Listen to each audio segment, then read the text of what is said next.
This is the most important discovery in human history, archaeological discovery in human history. Nothing even comes close. We're talking about a non-human species that was living contemporaneously with the Nazca or Paracas people, and that were buried in the manner of those cultures, which means they were interacting with them. That demands a rewriting of history, at least in this part of the world. And if these creatures were living and breathing in Paracas 1,200 years ago, then who's to say they weren't living and breathing in ancient Egypt or Mesopotamia, or aren't still living and breathing under the ice in Antarctica? And in fact, the legends in Peru regarding the Xinkana, the legends of the Quechua and the Aymara people regarding the Xinkana, is that there is a race of non-human beings inhabiting it. So it's not beyond the pale to wonder if these things are still alive and if there's some sort of underground city beneath the Andes. This is Timothy Albrino, and you are watching End Times Productions.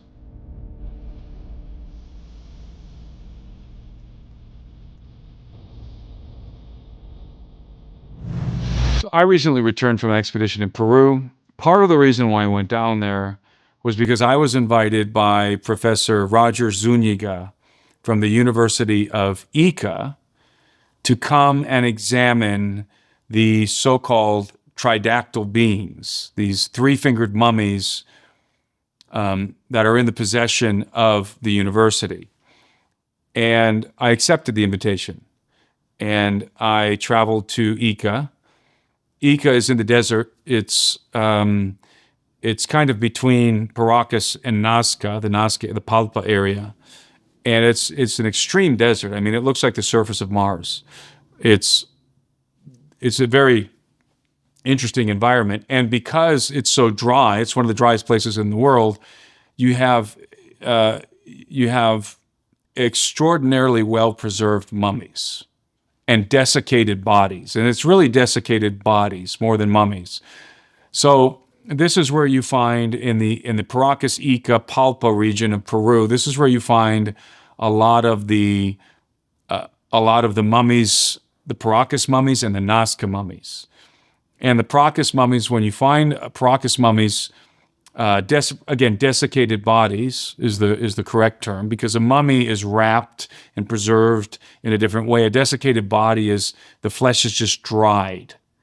It's almost like you dehydrate the body. But it's much easier to refer to them as mummies than desiccated bodies. So if I say mummy, just understand these are not technically mummies. But these desiccated bodies are preserved so well. So if you find mummies related to the Nazca or Paracas culture, oftentimes you're going to find them in the fetal position, and they're going to be wrapped in burial bundles. They're going to be encased in burial bundles. And burial bundles are multiple layers of fabric. And inside the fabric is this mummy in the fetal position. And grave robbers often look for these burial bundles because it's the nobility that's buried in this fashion. And the nobility, of course, is sometimes associated with all kinds of artifacts, including gold and silver and other artifacts that can be sold on the black market. So you have grave robbers, huaqueros, they're called in Peru, who are always out there in the desert looking for these desiccated remains. And it happened that some years ago, there's the origins of the tridactyl beings, the three-fingered mummies, are convoluted. I've heard several different stories.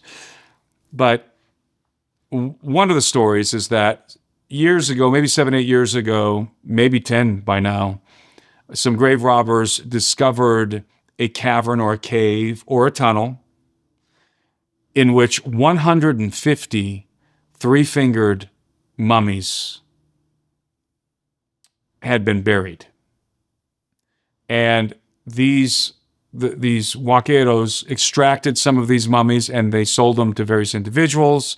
Ultimately, the University of Ica was able to acquire 4. And they're not all the same. Some of these three-fingered mummies are very small. They're like 1 to 2 feet tall. Some of them are quite large, and they're in the fetal position, just like the Paracas desiccated bodies or the Nazca desiccated bodies. They're in that fetal position, and they were discovered in mummy bundles. I was told by some of the professors at the university. Although, remember, the origins are convoluted. I've heard other stories, and I think I've heard the real story, which probably won't publicize just yet. But understand that many of these things were discovered. Some are small, some are large. They look different. The similarity is that they have 3 fingers. The small ones and the large ones look different. And so when I went to the university in Ica, I examined these mummies, and I approached the large one first, and it was in a case. It was in a glass case.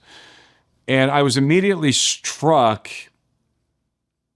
with the sensation, let's say, that this thing was living and breathing at some time in the past. Now, I don't have any scientific reason to believe that that was in fact the case. It was just my initial reaction when I walked up to this mummy. And you have to understand, I have a firewall up. When it pertains to Central and South America, let's say this again. When it pertains to artifacts from Central and South America, I have a firewall up because there's a lot of fake stuff circulating. There's a lot of fake artifacts. I've been exposed to a lot of fake artifacts. I understand the way the markets work, and a lot of gringos are buying these artifacts thinking they're real. It's a whole industry, and there's a lot of money to be made. So, and it's rampant in Central and South America, especially artifacts related to aliens, alien artifacts. I've got a firewall. Most of that stuff is fake. And so I'm very incredulous, and I refrained from commenting on these tridactyl desiccated bodies, these 3-fingered mummies, for a very long time, because I didn't really want to comment on them until I had the opportunity to examine them up close in person. But like I said, when I walked up to the larger body, which is called Maria, which the university has, Maria/Mario, they call it now, my first impression was, I think this is real. I think this was a living, breathing entity. Now, at the university, they have Maria, which is the larger mummy, and then they have the smaller ones. The ones that were featured by Jaime Maussan, the Mexican ufologist Jaime Maussan, a couple of years ago or a year ago.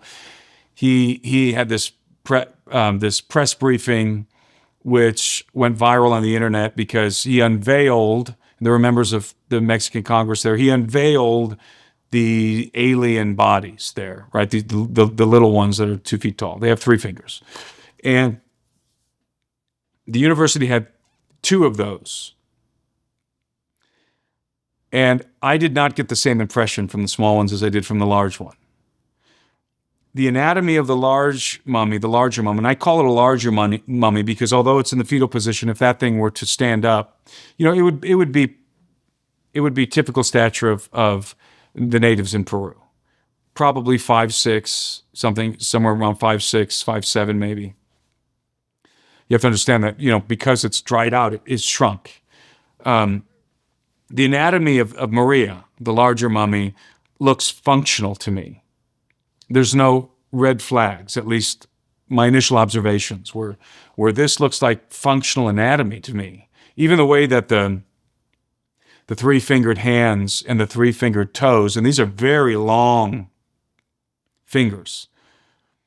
Even the way that the bones connect to the wrists and to the ankles. It seems very natural, that the anatomical flow seems very functional to me. Whereas the smaller ones, they seem very rigid, and I don't get the same feeling. The anatomy seems off. Now, I'm not a professional. I don't work with human anatomy. I'm not a doctor.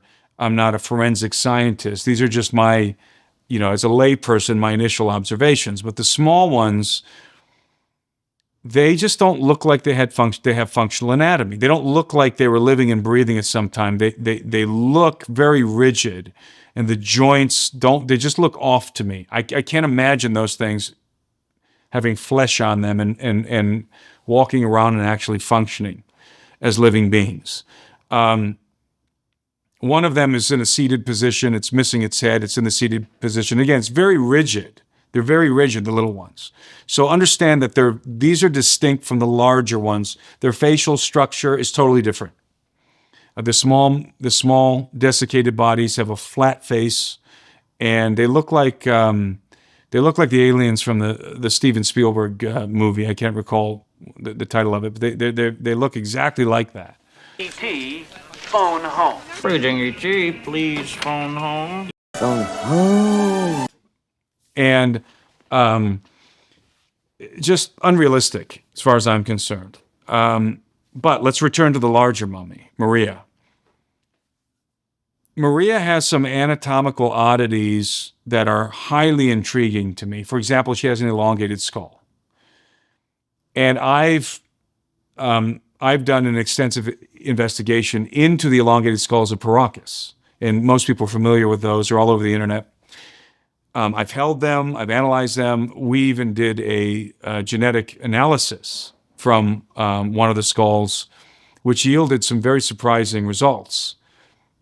We were able to get mitochondrial DNA from one of those Paracas elongated skulls, and the DNA indicates haplogroup M, which is interesting because haplogroup M has a wide distribution in Europe, Central Asia, the Middle East, and other places, but no distribution in the Americas. It is not represented at all in the Americas. It's like one of the only places where you don't find haplogroup M is precisely the haplogroup of this elongated skull, which indicates that these people migrated from over the sea. They came from somewhere else to the shores of Peru, at least members of the Paracas culture, or there was a culture that migrated and interbred with a native culture, and that resulted in the Paracas culture. Of course, Elie Marsouli did a phenomenal analysis, a much more extensive analysis of the elongated skulls in regard to the genetics. They did a genetic analysis with Mondo Gonzalez was involved in that, Chase Koletsky and others. And that was led by my colleague, Elie Marsouli. And they also were able to determine that the haplogroups of the Paracas elongated skulls, the haplogroups were not, some of the haplogroups did indicate indigenous populations in South America, but many of the haplogroups indicated Middle East, Europe, Central Asia, and so forth. So that just reinforces the idea that there was a migration and an interbreeding. And the reason why I'm talking about this is because it's going to be relevant to these, in my opinion, we're going to have some relevance here to the tridactyl beings. The tridactyls have the elongated skulls, just like the Paracas culture, just like that. And there are several of these larger tridactyls. I think there's 7, 8, maybe up to a dozen of them that are known, and many more that are unknown. And some of them have more accentuated elongated skulls. Maria's skull is slightly elongated, but it is elongated. So that's an oddity. But the most striking anatomical anomaly, are her overly large orbital sockets, like really, really large eyes. And she has these eyelids that are divided in the middle. And so she has these large eyelids with clearly very large eyelids, very large eyes, and very, very small nose. And something that a lot of people don't realize about at least Maria, if not all of these larger specimens, is they have puckered lips. And the way that the professors explained it to me was that their lips are puckered in the way that chimpanzee lips are puckered, or gorilla lips. So this is a freakish being.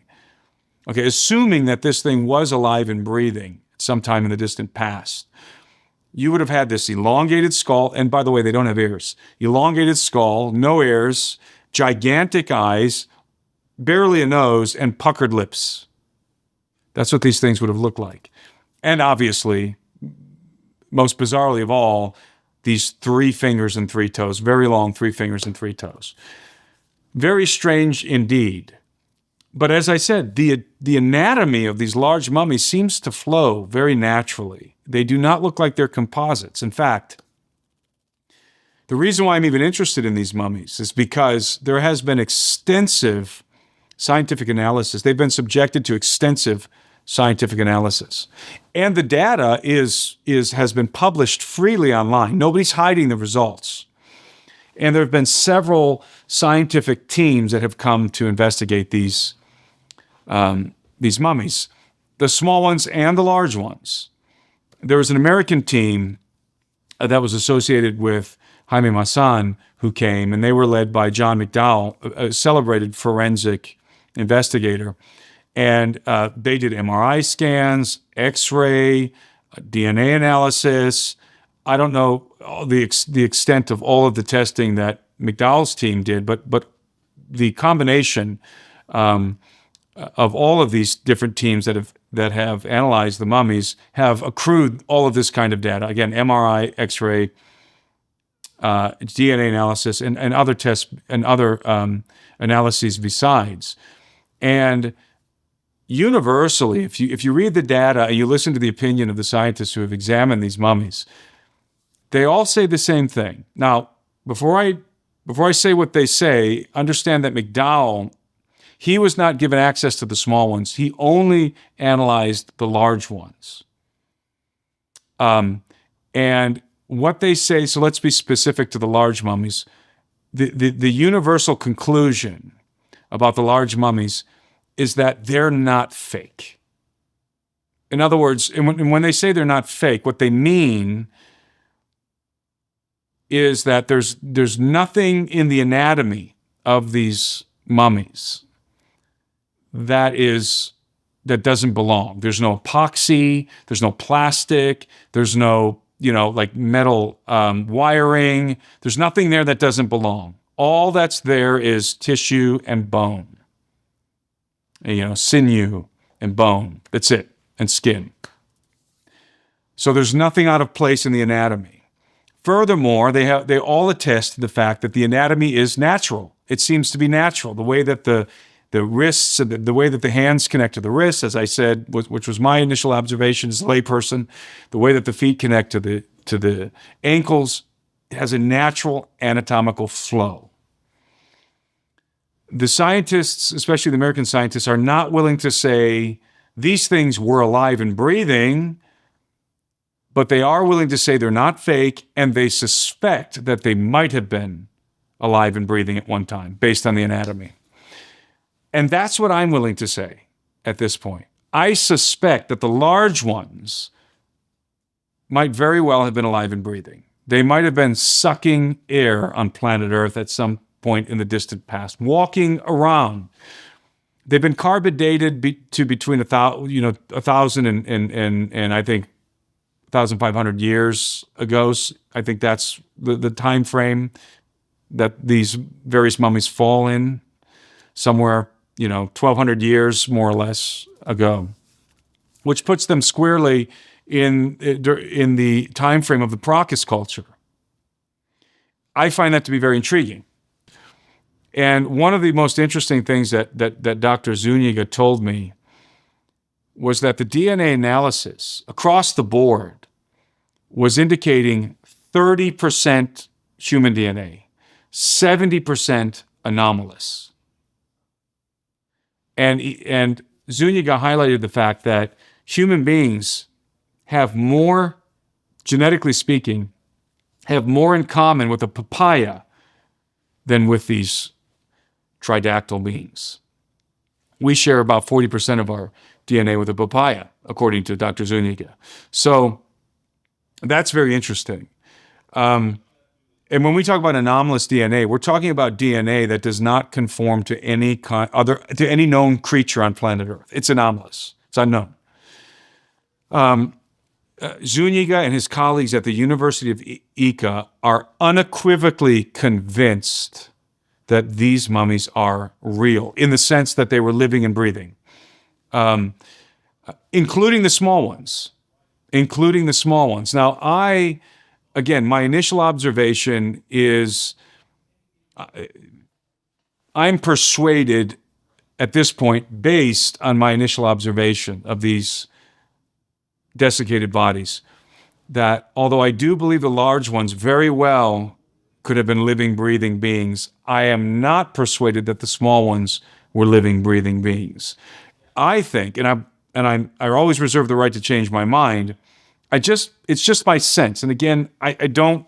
This isn't based on the data, because the professors in Peru will tell you that the data indicates that they're all real in that sense. They were all living at some point in the distant past, about 1,200 years ago. But my sense is that these smaller mummies are effigies of the larger ones, and that they were buried with the larger ones for some sort of ritualistic purpose. So they're like, you can think of them maybe as ancient dolls. They're effigies, they're facsimiles of the larger ones. And if that's the case, then they're composites of different kinds of animals, replicas of the larger ones. That's just as I keep saying, that's just my impression. Now, when I came home from Peru, I pulled up some interviews by Dr. McDowell, and I was very interested to discover that's his opinion as well. He is leaning in the direction, based on interviews I listened to him. I listened to of him. He seems to be persuaded also that although he thinks there's a very strong possibility the large ones are real in the sense that they were living beings, the small ones appear to be dolls or effigies. So they drew this. At least the guys from the American team drew the same conclusion. Now, it's possible that the small ones are real in that sense as well, that they were also living. It's very possible. Again, Zuniga and his colleagues are totally convinced that they're all real. All 150 of them are real. And I asked him to describe some of the anatomical anomalies of both the large specimens and the small ones. And he began to rattle off just a very impressive list of oddities. And the beings are humanoid, generally speaking. They're humanoid, they're bipedal. But a lot of the bones and the positions of the bones and the musculature and the skin is totally divergent. It's totally different than the human species. The skin, he was telling me, is much more reptilian than human. It seems to be textured like a lizard, basically. The configuration of the rib cage, the configuration of the neck, and some of the other skeletal structure of the anatomy is quite different than ours. So it's not just that they're a little different than us. They're as he said, they're only at most 30% similar to us genetically speaking, and somewhat similar to us anatomically speaking. They're bipedal. It's been discovered that some of the specimens have eggs, literally eggs, like a reptile. And the contents of the eggs have been tested, and all of that is online, and it appears to be organic. One of the most compelling aspects of these mummies is that some of them have metallic implants. Some of the smaller mummies have metallic implants in the chest. One of the larger mummies, at least one of the larger mummies, has a metallic implant right in the center of its forehead. And these implants are made of gold, and at least one of them has a very rare alloy. It's called osmium. And osmium is relatively new in regard to our understanding of osmium, and it has a very limited use. Its utility is very limited, at least in the modern world. And we only use it, as far as I know, in communication devices. And I'm pretty sure, and I could be wrong about this, but I don't know that osmium has ever been discovered in any other ancient artifact. But it's one of the alloys in these metal implants, or at least in some of them. So what's that doing there? That's very bizarre. And something about these implants that, again, I find very compelling is that Dr. Zuniga described to me how the bone and the sinew have clearly grown over the implants, which indicates that they were implanted while this thing was alive, resulting in the bone. That's the only way that the bone would grow over the implants. So that I find that very compelling. Now, I'm not a scientist, but I was impressed by how knowledgeable and honest and sincere Dr. Zuniga was. And he wasn't aggressively trying to convince me that these things were real. He's really just fascinated by them. I mean, that's what he conveyed to me. He was genuinely fascinated, awestruck by these tridactyl beings. And he told me that he is persuaded by the data. He can't argue with the data.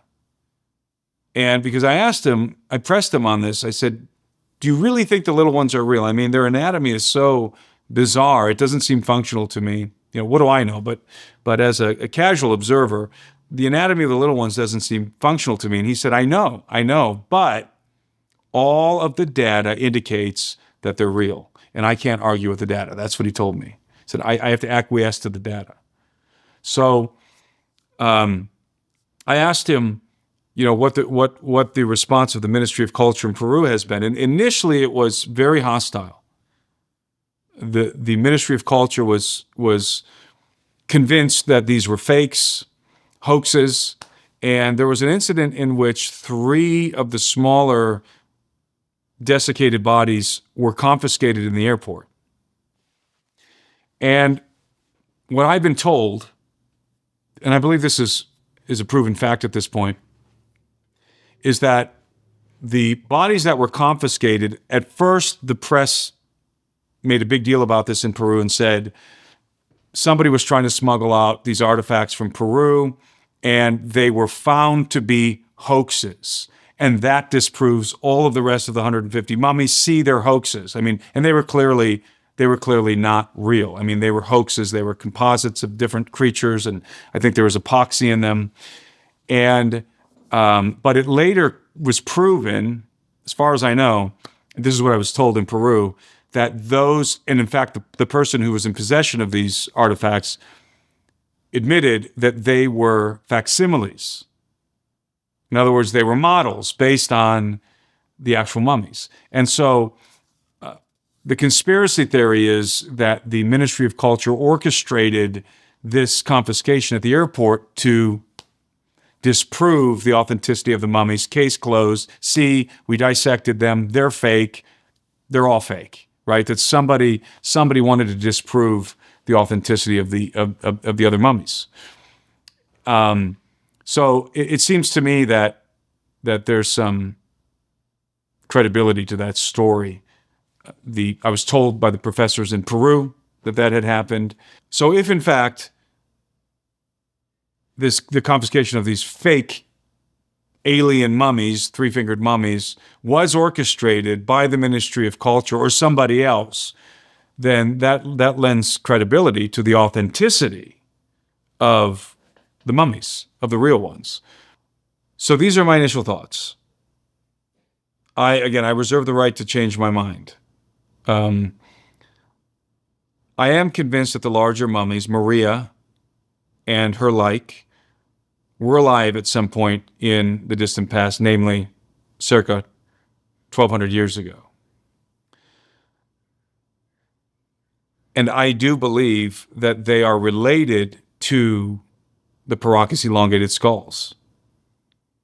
My hypothesis is that assuming that these tridactyl beings were alive and breathing during the time when the Paracas culture was flourishing in Peru, that they were interbreeding with the Paracas culture, with members, individuals from the Paracas culture, and that resulted in the Paracas nobility with the elongated skulls. Now understand that many, perhaps most of the elongated skulls in Paracas, the Paracas elongated skulls, are in fact the result of cranial deformation. Let me say that again.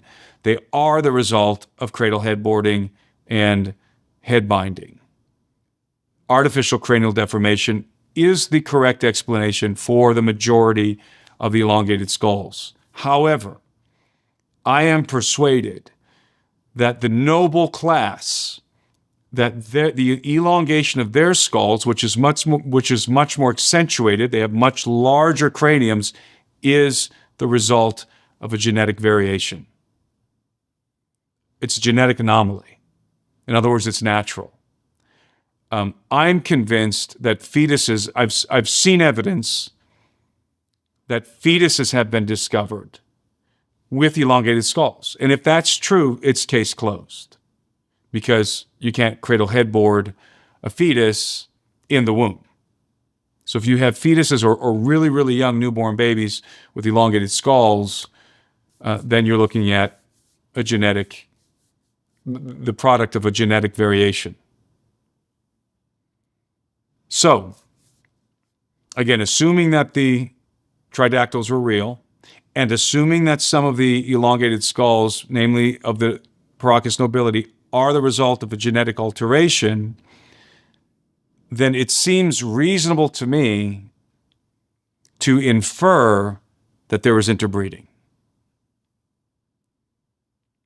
And that the product, the hybrid offspring of the tridactyl beings and the Paracas people, would be a noble class among the Paracas with naturally elongated skulls, and perhaps some other anatomical anomalies, oddities. That's rank speculation. It's just conjecture. But if the tridactyls are real, then I think it's perfectly plausible. And I talked to Zúñiga about this, and he had never really considered that. He was only vaguely familiar with the elongated skulls, the Paracas elongated skulls, which I was a little bit surprised by that, seeing as he's a professor at the University of Ica.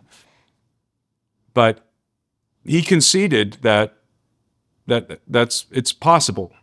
It's possible that if they were living contemporaneously, and they were, that they might have been interbreeding. So what you're talking about here is a crypto-terrestrial species that is inhabiting the earth, concurrent with the Paracas culture, to their contemporaries, and is clearly interacting with the Paracas culture or the Nazca culture, because they're being buried in the fetal position, intentionally buried, and in some cases in the burial bundles.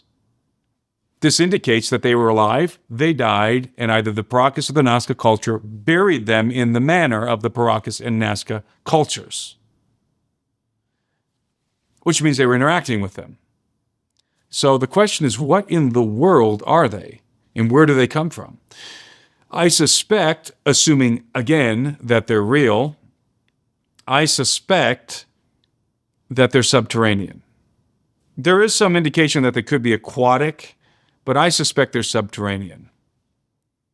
And if they were alive 1,200 years ago, could they still be alive today? Are there still specimens of this non-human species alive today? Now, people are speculating all over the internet, and have been for the last 7 years, that these are aliens, that these are extraterrestrials. They could be. That's possible, but it's just as possible that they're cryptoterrestrial. In other words, cryptoterrestrial means that they are cryptically inhabiting the Earth, that they're native to the Earth and they're just hidden.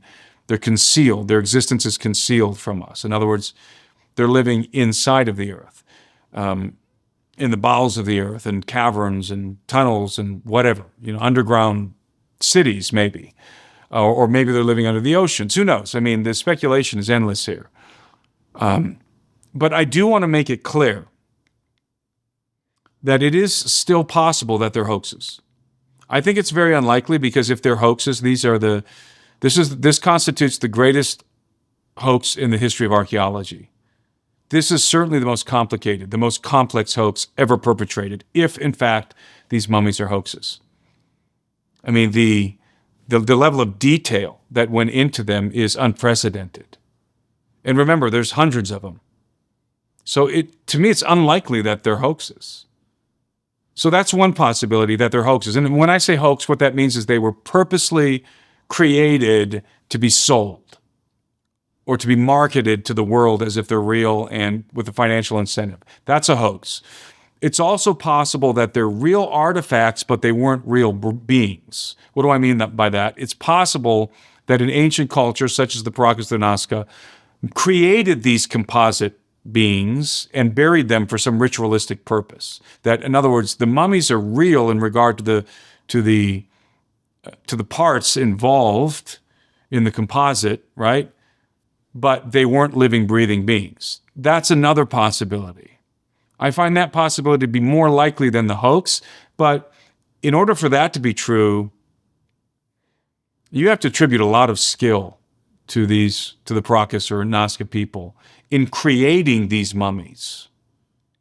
I mean, this wasn't a hack job. They're very intricately, the joints and all of the various anatomical constituents are very, very precisely fitted together so that they look natural. I mean, how are ancient people accomplishing that? So that one also seems unlikely. So the hoax and the ancient artifact theory both seem less likely than these things were actually living creatures. That seems to be the simplest explanation here, at least as it pertains to the larger mummies. I'm not willing to go there with the smaller mummies. So it could turn out that the smaller mummies, as I keep saying, are just as authentic as the larger ones. It could turn out that they're all hoaxes. I'm just conveying my initial observations here. It's hard to argue with the data. It really is hard to argue with that much data. That is freely available online. I mean, it's published online. The CT scans, the X-rays, the genetic analysis, it's all public knowledge at this point. It's all available to the public. So nobody's attempting to hide any of the data. And that's compelling. And it's because of the data that all of the professors I talked to in EEC are persuaded that they're totally authentic, totally real. And I was told that the Ministry of Culture is slowly coming around, slowly warming to the idea that these are in fact real, that these mummies were real living, breathing creatures, precisely because the data is accumulating. And at some point, it's going to become undeniable. It's just a tsunami of data, and which doesn't mean that they're not hoaxes. I just want to put that out there. It doesn't mean they're not hoaxes. It just means it's becoming less and less likely that these are hoaxes as the data accumulates. And what I'm conveying here, I think, is the general consensus of most of the scientists who've looked at these things. I don't think anybody yet is willing to jump out and say, these were living, breathing beings, and we need to accept them as such. But as time goes by and more data is collected, everyone's kind of moving in that direction, quietly and inevitably moving in that direction. And let's just be clear. I mean, if that's the case, this is the most important discovery in human history, archaeological discovery in human history. Nothing even comes close. We're talking about a non-human species that was living contemporaneously with the Nazca or Paracas people. and that were buried in the manner of those cultures, which means they were interacting with them. That demands a rewriting of history, at least in this part of the world. And if these creatures were living and breathing in Paracas 1,200 years ago, then who's to say they weren't living and breathing in ancient Egypt or Mesopotamia, or aren't still living and breathing under the ice in Antarctica or something like that? I mean, all bets are off. We don't really know, and anything's possible at that point. Could they be extraterrestrials? Certainly they could be. I mean, they could be anything. Cryptoterrestrial, extraterrestrial, if they are real. There's an interesting connection between the discovery of these tridactyl mummies and something I discovered in Peru in 2019. We were in Peru working on a film project, myself, my partner Gary Haven, and our crew.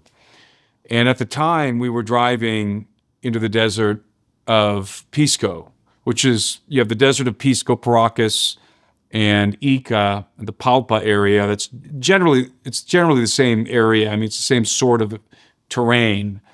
And we were driving from the city of Pisco to this lake called Lake Morón.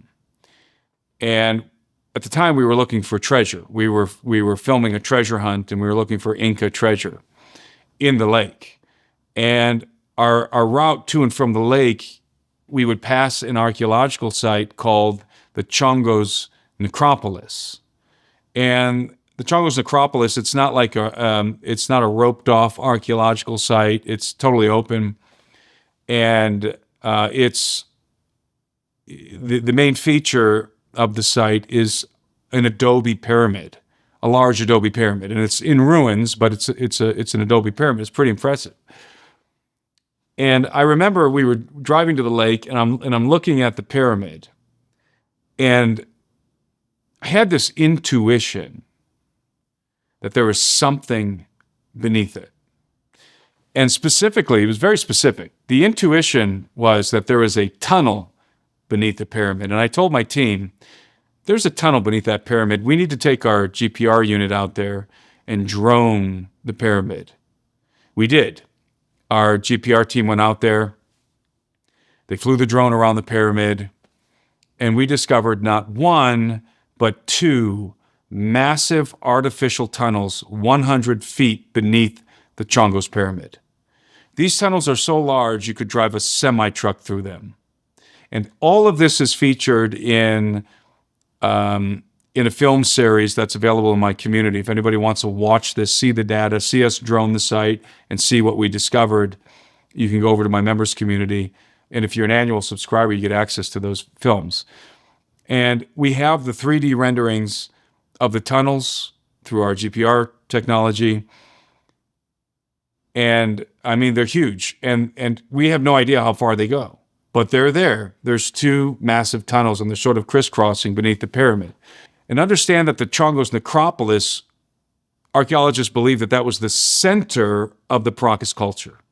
So this was built by the Paracas people. And all around the Chongos Necropolis, you can find elongated skulls sticking out of the sand, sticking out of the desert floor, or fragments of elongated skulls with red hair. That's one of the features of the Paracas people, that they had red hair. And you find burial bundles or fragments of burial bundles all over the place, and just shards of bones just laying everywhere. It's a necropolis. It's basically a graveyard. And we detected a bunch of burial bundles, by the way, around the necropolis during our scan. We could see the burial bundles, and we could see the mummies inside of them in the fetal position. And so this is the Paracas culture. And I learned later on from a particular source, this individual likely is the guy who discovered the mummies, not the Huaquero, not the grave digger, but this other guy that I've been interfacing with. He told me that in reality, the mummies were not discovered in a cavern or in a cave. They were discovered in a very large tunnel, deep underground. And I told him about what we had discovered at Chongos, and he was intrigued, to say the least. And after communicating with him for a while, by the way, he has specimens in his own collection. He has specimens himself that he's been analyzing because he discovered them or was involved in the discovery of these mummies. He's not told anybody where he's actually discovered them. He's put out misinformation so that nobody could go back and screw with the site, especially grave robbers or the Ministry of Culture. He's kept it hidden. So he's purposely seeded misinformation. This is what he told me. And he also told me that I explained to him, I expressed to him what my initial thoughts about these mummies and my hypothesis that this tridactyl species was interbreeding with the Paracas people. And he was astounded because that is precisely what he believes. And furthermore, he believes that they're subterranean and that they're still alive. And he and I discussed a joint expedition into the desert to go down into the tunnels and thoroughly explore them. So that's something that let me rephrase that. I got to be careful. Let's just leave it there. So I find that very interesting. I think that I know that the tunnels exist. I know the tunnels exist. I detected them with my equipment. And if in fact these beings were discovered in one of these tunnels go somewhere. Where do they go? Maybe they just connect, the important cities, the Paracas and Nazca people, or maybe they go to some kind of underground city. Maybe they connect to the Xincana. And in fact, the legends in Peru regarding the Xincana, the legends of the Quechua and the Aymara people regarding the Xincana, is that there is a race of non-human beings inhabiting it. So it's not beyond the pale to wonder if these things are still alive and if there's some sort of underground city beneath the Andes.